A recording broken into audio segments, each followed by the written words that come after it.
Well, good morning, good afternoon, everybody, wherever you might be. This is Ryan, and it's time for Trading Coach's Playbook. Please, if you wouldn't mind, give me a confirmation on the text chat that you can hear me, and we will begin.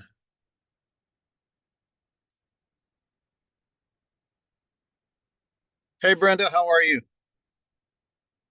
How are you? How are you? Let's see. I don't know how to reverse the camera on this, but we've had, excuse me, we've had some cold weather up here in Seattle, and we had our first snows of the year over the last couple of days. The snow's pretty well gone, but it's remaining rather cold. But you can see that I'm in my truck. I'm going to show you where I'm at because it's really kind of worth seeing. If you take a look, just on the other side of that big tree that you're looking at there is Mount Rainier, and it's coming out in all of its glory in the sunshine this morning. Um, this is a project, a big custom home, about 5,000 square feet that I'm building in Juanita, Washington. And you guys know that that's kind of my passion. I build about one house a year. I used to be a full-on general contractor. Now I do it as a hobby, kind of semi-retired, and that's where I'm at today. Um, we've got some fun, exciting things happening today, and I had to be out here to make some decisions. So I thought, well, I'll just bring my computer and we'll do it out here. And what a glorious, beautiful morning it is. So welcome out, everybody. Today is going to be an interesting discussion. I'm going to make this educational on something that I find interesting, and in as much as it's our hour together, but my decision on what the content is. I hope you like it. If you don't, well, that's, keep in mind how much you paid, right? But I truly love being able to spend some time with you guys and about once a month and share some things that are interesting to me that relate to trading. And this one, um, as we let me see, make sure as I change slides here that it's working. Do you guys see the disclaimer now? Hey, Trip, how are you this morning, buddy? All right. Well, there's a disclaimer. And simply put, guys, we are not going to be doing anything or saying anything that is going to be specific to any particular trade that you might make in any of the trading venues that are available to you out there. Trading is risky. There's always risk. There's not ever a chance of trading with funded trades that has zero risk. Some people might argue on that, but um, essentially, you need to recognize that you are taking a risk when you put actual dollars in place. This is educational. These are things that are going to help you be better as a trader, as a in all aspects of it, which there are a lot of aspects to it. So, with that regard, or with that in mind, let us begin. First of all, you've got a calendar. This gets brought up and posted to you all the time. I always give props to Rob for the incredible content and the effort that it takes to put content in front of you all the time. Um, so I salute that and encourage you to take advantage of everything that's made available to you. This particular one coming up is a focus. And when Rob puts a focus on something with a special, it's usually worth doing. I say usually in quotes because it's always worth doing. Just teasing. All right, so here we go. Good. So support just posted a link to everybody. Thanks, Andrew. Appreciate that. So I want to talk about AI today, and I want to approach this from my own personal experience, which is budding. To say I'm just coming into this by interest and necessity, um, and I am blown away by how much I don't know, and I'm blown away with the little amount that I do know. Just because this is an incredibly interesting, potentially earth shaking, disrupting technology. And in that context, there's a number of things that are worth going into, and I'm going to treat this basically in the context of where I'm coming from. So you may be way, way ahead of me. Likely you are. If you're interested in AI, you probably know a whole lot more than I do about it. But I look at it from the standpoint of how it may impact us as traders, and that's a narrow viewpoint. I have some personal experience in other aspects of it that I'll share with you. But this, folks, could likely be the one of the most disruptive and impacting technologies that you will ever experience, ever have, or ever will experience in your entire lifetime. Um, I don't know the full implications of it. I'm not sure that anybody does. I did and have seen comments from the folks who are considered the fathers of or the developers, inventors of AI. In just the last 3 or 4 years, I had heard a couple of comments, and then I went back and looked some of them up. And the people who are in the forefront of developing AI are some of the biggest critics or the biggest sounders of alarm in terms of what this could do. They're scared of it. They think they describe it as a monster that has gotten out of the box, like a virus that escaped the lab. If you get the drift, there's a lot to be worried about, and I agree. And I first to admit that there's a whole lot I don't know about it. But is it a disruptor? Yes, absolutely. It's going to be a disruptor, to good or bad. And the answer I would say is yes. Like anything that is powerful, it can be used for good or for bad. Um, my first experience with actually using AI came a few weeks ago when I was asked to give a talk um, uh, in our church. The lay people get to participate in giving the content of Sunday meetings. And so my talk gave me about a 12-minute time slot.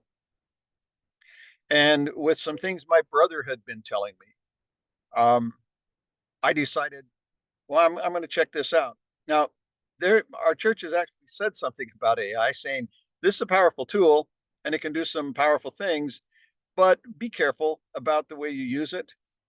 Please don't use it, because I could have said, and I found out, I could have said, prepare me a 12-minute talk on the subject of faith, for example. Just pick a religious subject and give it this flavor, or speak in the tone of such and such a commentator, or include all scriptures from the New Testament, but none from the Old Testament. Or I could have framed anything, and in a matter of seconds, it would have produced a talk that I could go up and probably read or memorize, and people would say, wow, that was an amazing talk.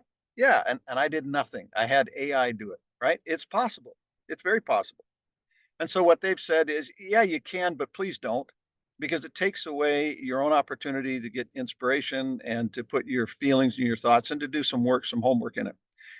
I took that to heart. So I used it, but I used it to develop the research or to find the quotes and the examples that I wanted to use. And I found them so much faster than I could have on my own. And so for me, I used it carefully, and it was a powerful tool. Could I have used it to completely um, circumvent what the intent was, which was for me to prepare this, learn something from it, and share something from the heart that meant something to me? Yeah, I could have done that. All right. But in that case, I felt like, wow, that's a pretty cool tool. And I've started to use it now more and more, just asking questions on research, because I find when I ask a Google search, I get a whole bunch of stuff that I've then got to go look up and study and search. And with AI, you can say, look up all the stuff in parentheses that you would find in a Google search, and then go through it for me. And this is what I'm looking for. And boom, it does it for you. It's pretty powerful. Okay. It's a pretty powerful thing. Can it be used for good? Yes, I'm convinced it can. They're using it to seek out solutions for cancer. They're using it for developing potential vaccines that will be customized. In other words, your physiology, your things like things you might be allergic to and whatnot, can all be factored into a program that could then design a vaccine that would be specific for your body or your disease or your situation. I think that's kind of pretty cool. All right.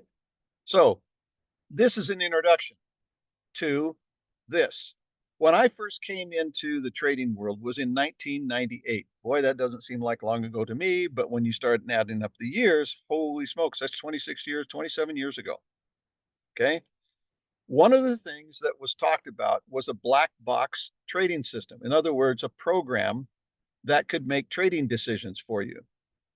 This is arguably before personal computers were even fully developed. So it wasn't the kind of thing we're used to now, but these were algorithms that were being based using early computers, and uh, they they were a version. They were AI because they were driven by setting up algorithms that would make decisions for you. So the current AI and the black box trading, they have a lot of similarities in terms of automating trade execution, analyzing market data, but they differ significantly in their complexity, adaptability, and underlying technologies. Okay, here's how they compare. Well, from the 70s until the 2000s, black box trading systems, and I remember teaching about these, saying, and I can almost quote myself, it's very interesting, it's very fascinating, but I don't think that a black box will ever take the place of a human being in terms of their ability to analyze and feel intuition based on experience. Okay, that's what I said. I believed it then, I believed it for decades, and I still do, even though I acknowledge the power that is now coming into modern AI. I acknowledge it, and we'll talk about that in a little bit. But in the early algorithmic stages, it was very strict, very rigid based because there was not a lot of computing capability to go beyond just setting up parameters. If this happens, do that. If that happens, do this. If a stock hit a certain price or a volume threshold, the program would execute trades automatically. I remember when the ability to design trading triggers, contingencies. Now, Tripp remembers this because Tripp goes back far enough. But guys, I will tell you, I can't prove this, but I was there. I lived it. I helped personally develop a lot of the contingency trading parameters in the industry. Now, did I work for any particular uh, programming company? No, I didn't. But I happened to work for one of the largest, if not the largest, stock trading education companies in the country, probably in the world. And so we had a little bit of clout. And when you talk to brokerage firms, you would say, can you set an order so that if this happens, you do that? And they go, well, we'll watch it for you. But if we're busy, we can't guarantee that it'll happen. But I'll make a note here. I'll write it on a piece of paper, and the broker would say, I'll watch for it. And if I see that happen, I'll do it for you. But you can't hold me to it. That was the state of the art when I started trading. And you paid full commissions. And to get somebody to do an automated order, you had to have a relationship where they would say, yeah, I'll do it for you, Ryan. And then it was a fingers crossed that they weren't too busy or that they didn't miss it. And if they missed it, it was nobody's fault. I mean, you couldn't hold them to it because there was no responsibility. Okay. That's the way it started. And as we, as a group, got more and more, hundreds of thousands of students in the database that we represented, and we could direct those students to any brokerage firm that we wanted to, if we wanted to give a recommendation, there began in 2000, when the markets crashed, suddenly nobody wanted to trade because they were scared. And the trading houses were begging people to come back and trade.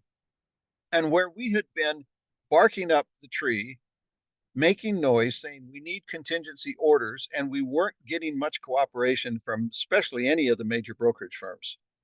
When 2000 hit and the markets went down and people quit trading, and these guys were hurting because their revenue just disappeared from trading, somebody brilliant back there at the different brokerage firms must have said, hey, we've been hearing a lot of people asking for these contingency orders. Now, we didn't do it because we didn't have to and we really didn't want to. But maybe if we offered these contingency orders, people would come back and trade. And so you started to get after 2000, certain brokers say, hey, we'll do a contingency buy, or we'll do a contingency buy and sell. And there began to be these inroads. I worked with many companies through and in behalf of students to push them saying, we need contingencies. And they would literally say, well, okay, so what do you want?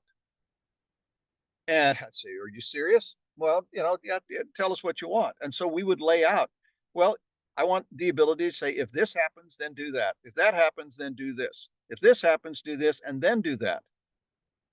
And gradually, we started to see contingency orders. There were some internet-based online trading platforms. They were the first ones, and they put pressure then on the mainstream brokerage firms to cooperate because they were starting to get people come back to them. They were saying, hey, we're cheaper than the regular guys, and we'll give you contingency orders. And then pretty soon the Morgan Stanleys and the Goldmans and all these guys say, oh, well, we can do that too. We can do that too. Guys, they did not do it out of any kindness of their heart or any sense of right or wrong. They did it simply because that was the only way they could see to compete with the online brokerage firms who were suddenly getting more and more traction from people who were willing to trade, especially if it was cheaper and they had options. They had options to say, well, I want to put an automatic order in so I don't have to babysit it. And they were saying the online programs say, oh, hey, we're learning how to program and run computers. We can do that. Shoot, that's not hard. We'll just type in this algorithm and you tell us what you want and boom, boom. So I'm proud that I helped drive that. But that's the early stages of this thing. And it really was early.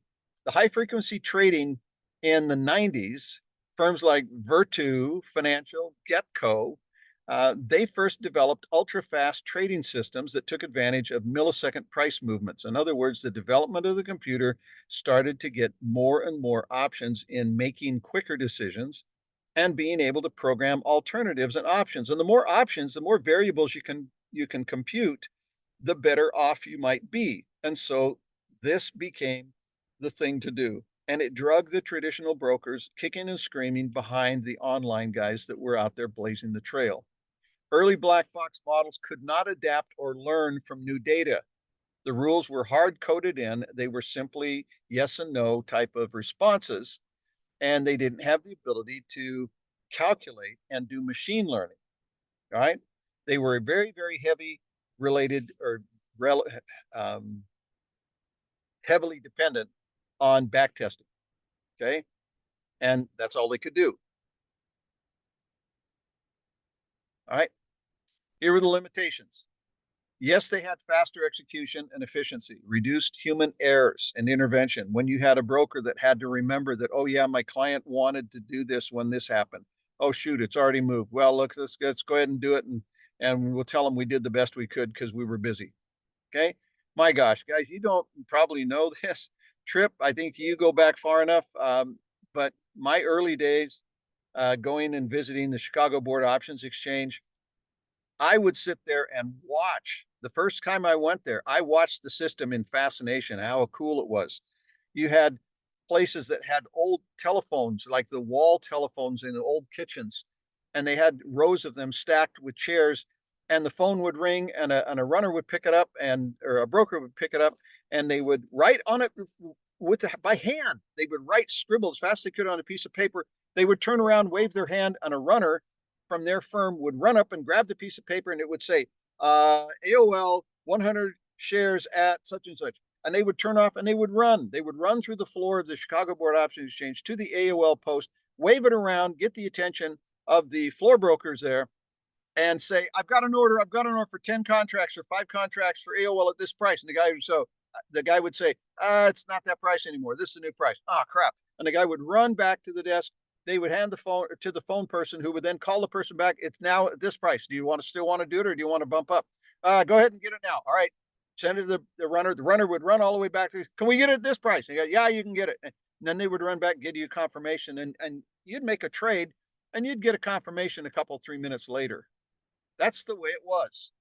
Okay. So the efficiency of execution, the efficiency from a time standpoint and the opportunity for human error greatly reduced, but it couldn't learn. And it says overfitting to past data, always looking backwards. It wasn't able to anticipate or respond quickly to new things going on. All right. So modern AI now, it's a whole different can of worms, right? And you have been either in a position to watch it happen, or if you're new, you're just the recipient of it. Okay. You're just the recipient of it. Jennifer said, I had the opportunity to see the CBOE in action. So much quick energy. I expected they had lots of heart attacks due to stress. Well, that's actually true. All right. And there's a lot of fun, crazy stories about the good old days when it was done all live with hand signals and yelling. And oh boy, it's funny, but we won't go there. Okay. Modern AI. AI trading systems build on the early algorithmic trading foundations, but they introduce machine learning and deep learning to make smarter adaptive decisions. This is the future. This is the way it is going now. Okay. Self-learning and adaptive models. AI uses neural networks patterned after the way our brain works. Reinforcement learning, genetic, excuse me, genetic algorithms to improve its capabilities. It can detect new patterns in markets that humans or traditional algorithms might miss. Okay, all true. Sentiment analysis. This is a whole other thing. This is combined with natural language processing. Now, that's this incredible ability to talk to computers in natural language and have them be able to have enough variables to interpret what you said. And if you say it slightly different than somebody else, they still figure, yeah, they meant the same thing. Okay, this natural language processing. AI analyzes news, earnings reports, tweets, Reddit discussions. So it can read articles, and whether the author is of one nationality or another, grew up in the South, grew up in the Northwest, where idioms and things are different, it can process all of that, still capture the essence of what's going on, and feed back relevant commentary.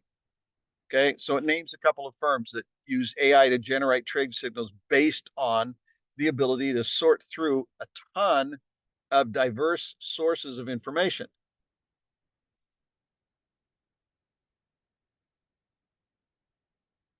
Hang on. Brenda, words cut off. Yeah, it is. I see that. That's a mistake on my part on that slide. My bad. Can't do anything about it. All right, deep reinforcing. So these are some, I'm showing you, these are some of the different AI models that are being used. Okay, so the self-learning, the sentiment and natural language processing, deep reinforcement learning, RL, reinforcement learning for optimization. Models like deep Q networks, I don't even know who these guys are. And in fact, guys, and I was going to save this at some point, but I'll go ahead and say it right now. I developed this whole discussion on AI by using ChatGPT 4. Okay, so I used AI to do the research, and I picked and chose and copied and pasted and put this program together, or this discussion together today using AI, just like I did in my talk. All right, I didn't say, build the whole program for me and have it last 50 minutes, but I did collect enough information to put together what I thought was relevant information. And again, if you're up to speed on this and this is nothing new to you, that's fine. But most people, I think, can benefit by understanding just exactly what is on top of us right now.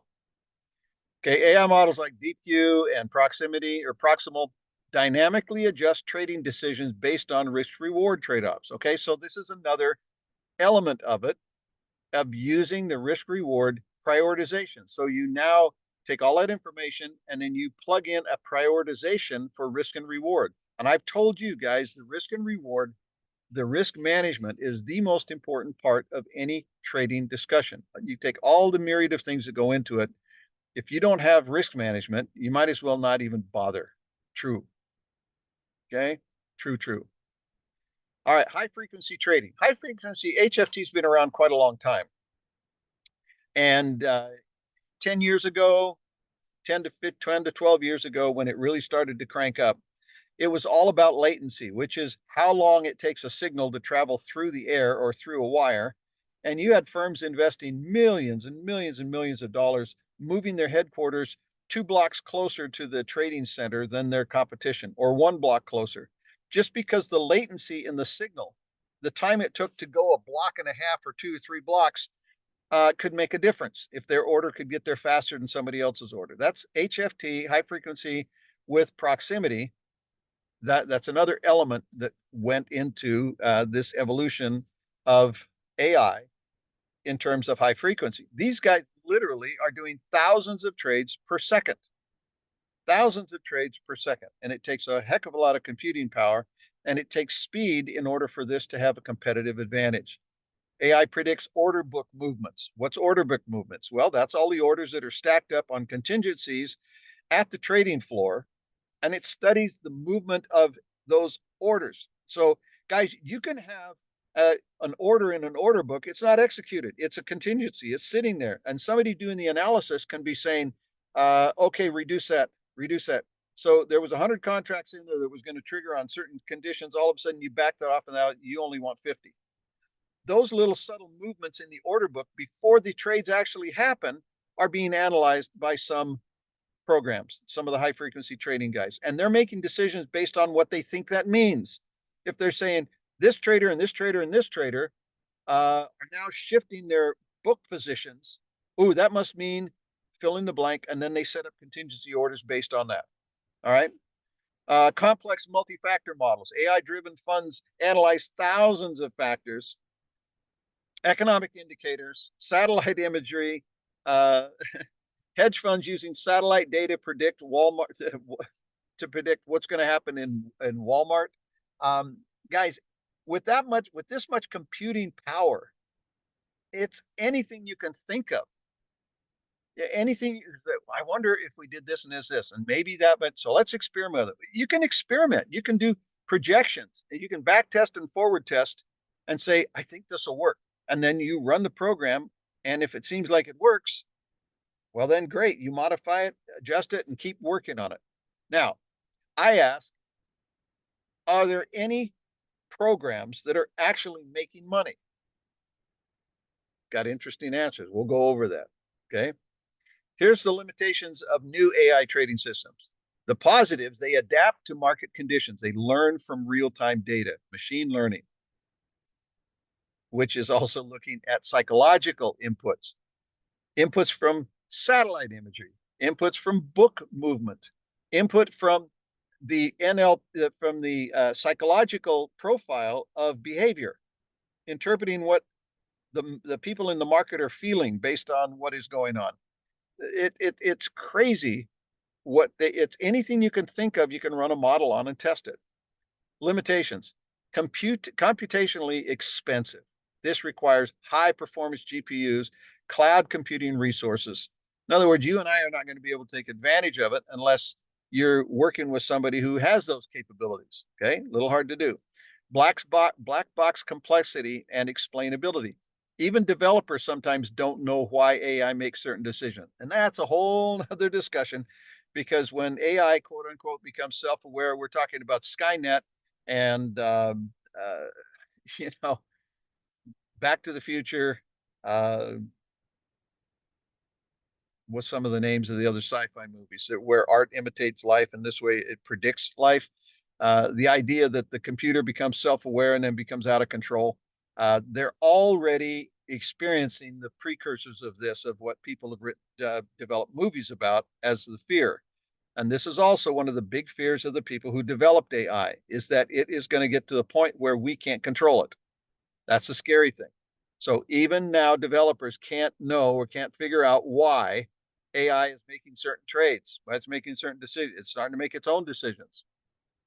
We didn't design it to do that. It just did it. That gets kind of scary. Database or data bias risk. All models trained on historical data can amplify bias, okay, or fail in extreme market conditions.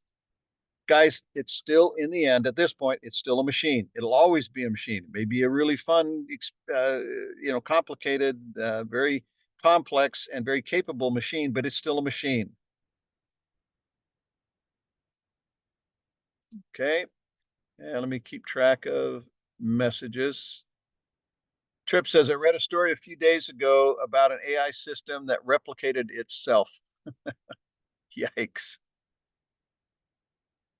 Hang on, I'm trying to. Replicated itself right before they, hang on, it moved on me here. Right before they turned it off. That is scary stuff. Yes, I agree. Colossus, the Forbin Project movie about three decades ago. Yeah, I mean, it seems like somehow, some way, the people doing the movies um, get things a few years ahead of time. Not sure quite how they do, but they do. Okay, a machine that can go haywire at any time. Correct. Correct. All right. Are there any trading models there that are producing positive gains? Well, I thought that would be a reasonable question to ask. And it said yes. Uh, these are a few examples. Quantitative hedge funds. Okay, and it names a couple of funds. These funds often achieve high returns, but okay, often, but it requires significant capital and expertise. So unless you've got millions and you're a very experienced trader, this would not be helpful to you. Okay, so that's nice, but it probably doesn't apply to you and me. Algorithmic trading bots. Some retail traders use AI bots like those from, and it names a couple of places, which claim to use predictive and analytics to improve trading performance. Number three, reinforcement learning models. This is the RLA. AI, advanced AI, such as deep reinforcement learning, it gives a couple examples, has been used in experimental trading strategies to optimize order execution and portfolio allocation. Some hedge funds have reported success with these models. Okay, sentiment analysis and NLP. This was the natural language programming that we talked about a little bit earlier. And then market making, high frequency trading, we talked about that. The challenges and the risks to current AI. Market volatility. AI models struggle. They can struggle in unexpected events like COVID-19 or geopolitical crisis. Overfitting. Some models perform well in backtests but fail in live trading. Execution costs. Now, guys, if you got a model that is going to be set loose, it could wind up, unless you are doing total free trading, even the slippage between the bid and the ask and any small costs can start to eat up profits big time if it's making so many trades. So left to itself, it could wind up killing you, taking all your profit. Even if it's making profitable trades, it can still eat you up in all the ancillary costs. Competition. Institutional players have significant resources, making it hard for retail, that's you and I, AR models, to compete. Okay. So this is the reality of it, guys. It's fascinating. It has potential to do good and do bad. But it's still in development. So starting in 1998, when I got started, I still have the same feel, the same fear, the same hesitation about these models. And I mean, with so much advancement, we're still essentially at the same definition in terms of value. Retail bots like Crypto, Santa, Three Commas provide AI assisted trading, but results depend on the strategy and market condition. ChatGPT powered trading models are being tested, but they're still experimental. DIY, you kind of design your own. Uh, the, the bottom line, guys, it is still a work in progress, and we got to be careful. There's still no free lunch as far as I'm concerned. AI models typically use one or more of the following: momentum, mean reversion, sentiment analysis, arbitrage, or reinforcement learning. We talked about that. These are the concepts or the focuses. Okay, they're still using AI, but they'll lean into one or more of these biases or approaches. Okay, challenges.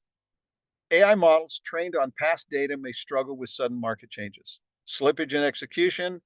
AI models need low latency execution for accuracy. Back testing bias, overfitting.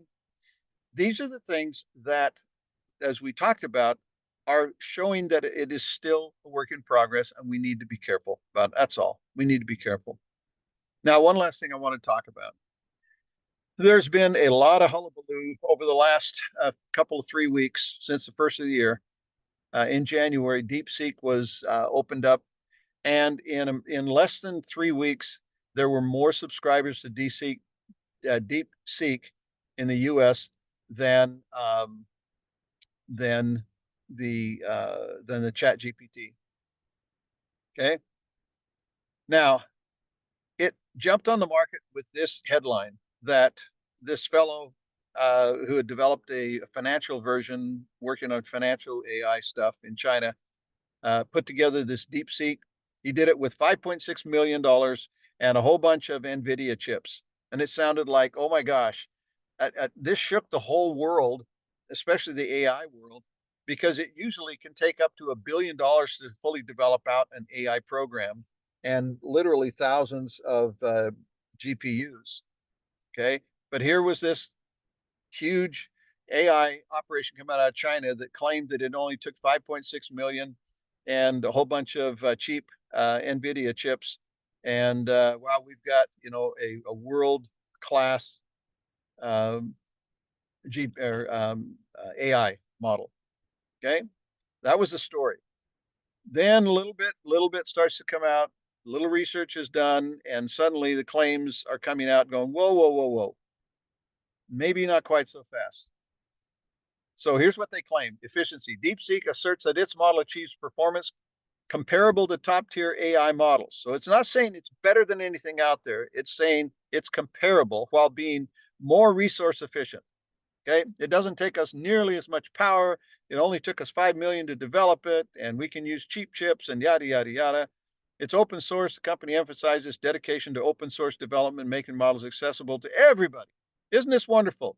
Coming out of China. Now, I have, and this sounds trite, I have many Chinese friends. I don't begrudge China in terms of Chinese people or their capabilities or anything else. I have no confidence whatsoever in the safety of working with the forces in communist China and the government of China.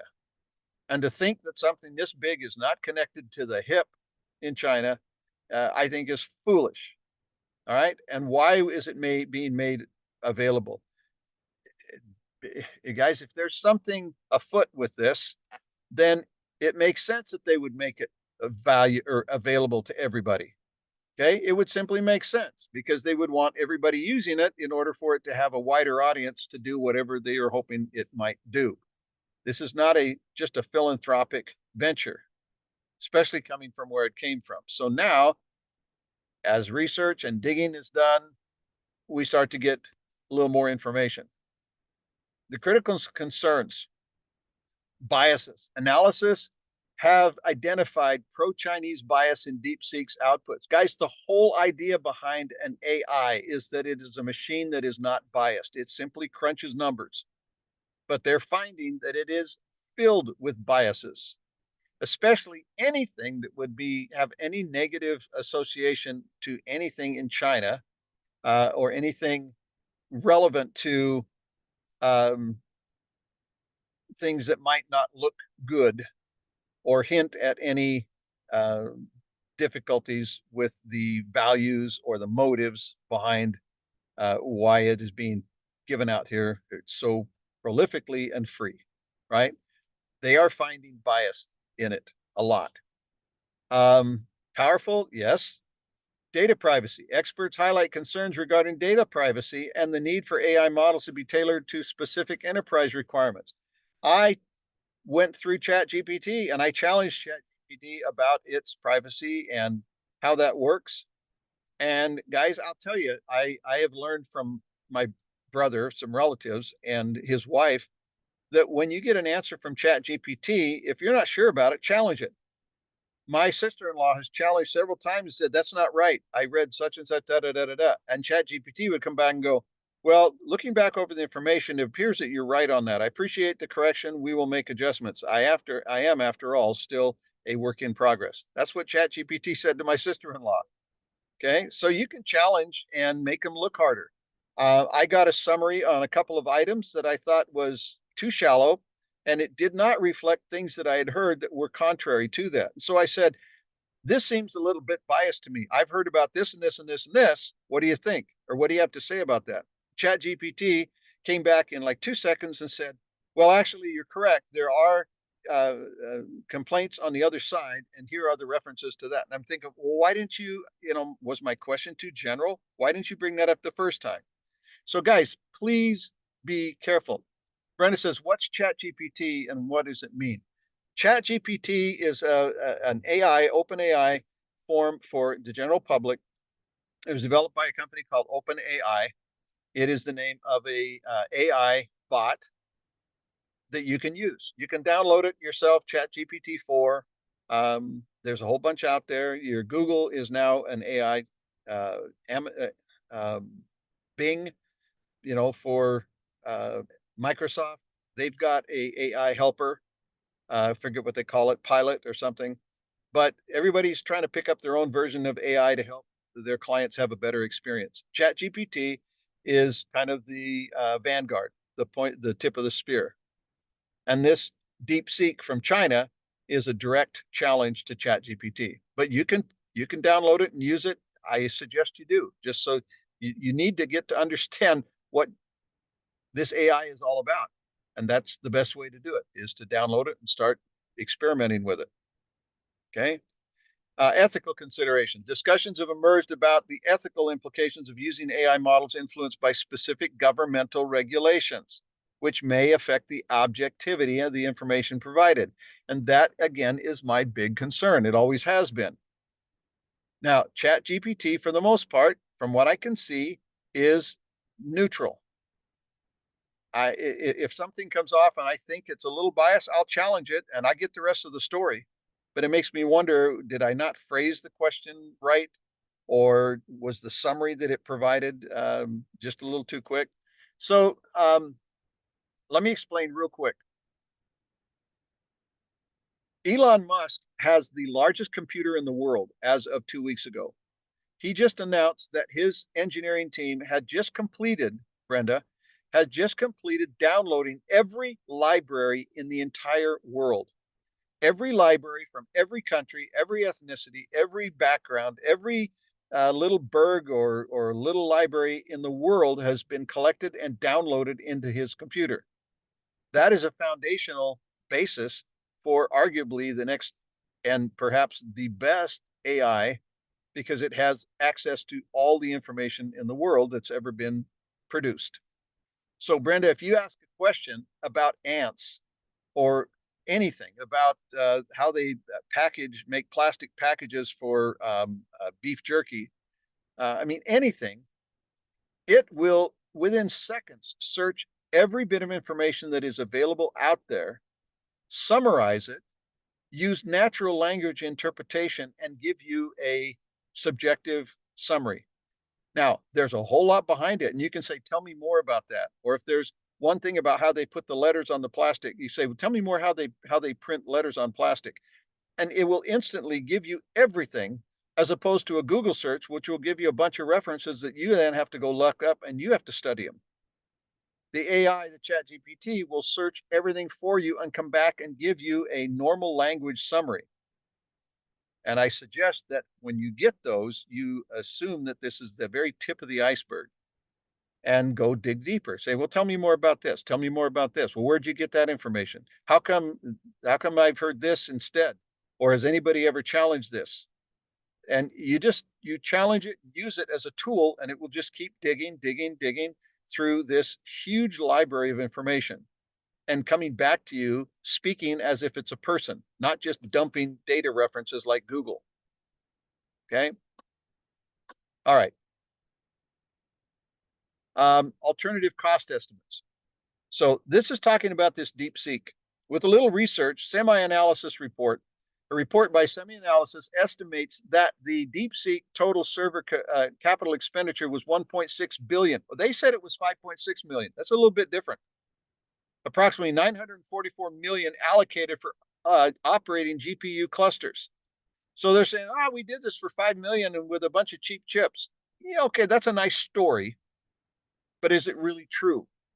And as the information is coming out, it turns out that where most everybody else spends about $1 billion, it says it can range from 100 to $1 billion, but most of them are closer to $1 billion plus or minus. If everybody else has done that, how come DeepSeek can do it for 5.6? It was a scam. I truly believe it's just marketing. It's a scam. It worked.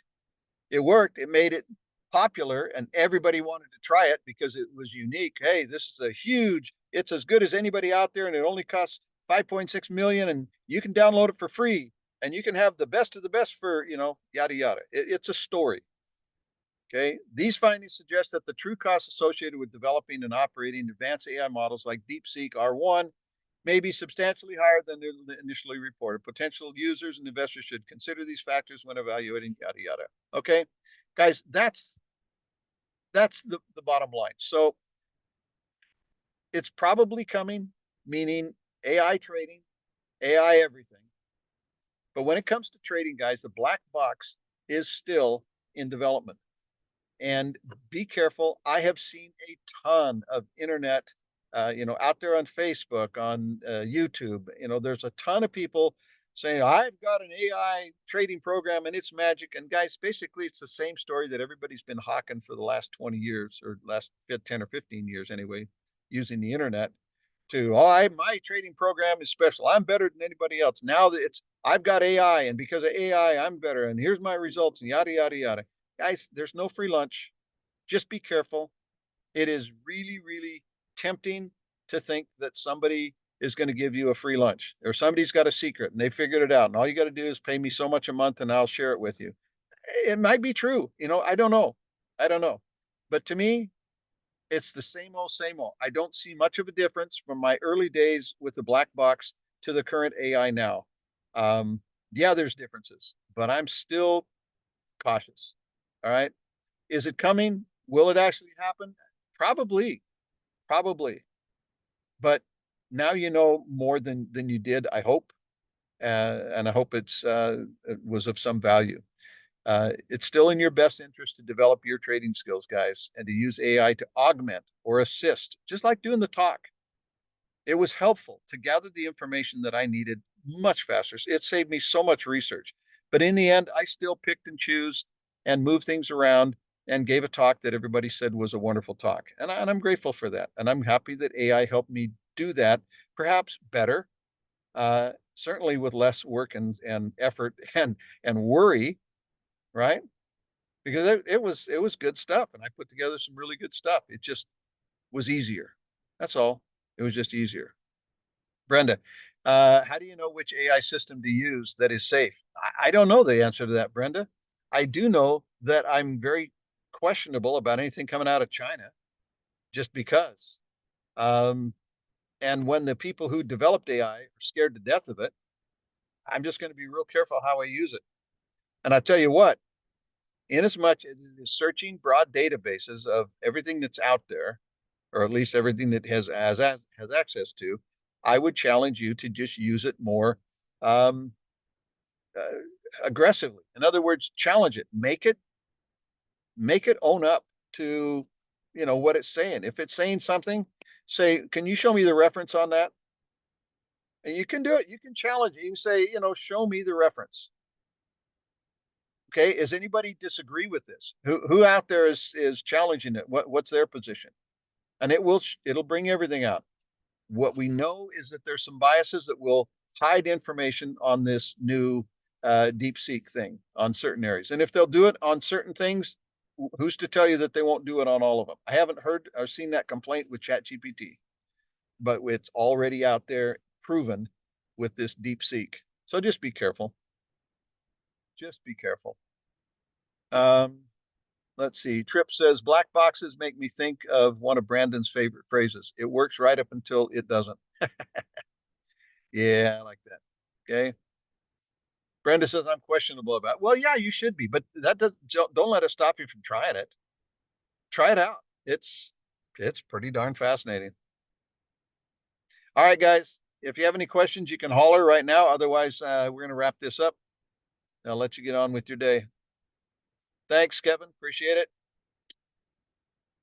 All right, everybody. God bless. Have yourself a wonderful weekend, and we'll see you next time around. Bye bye.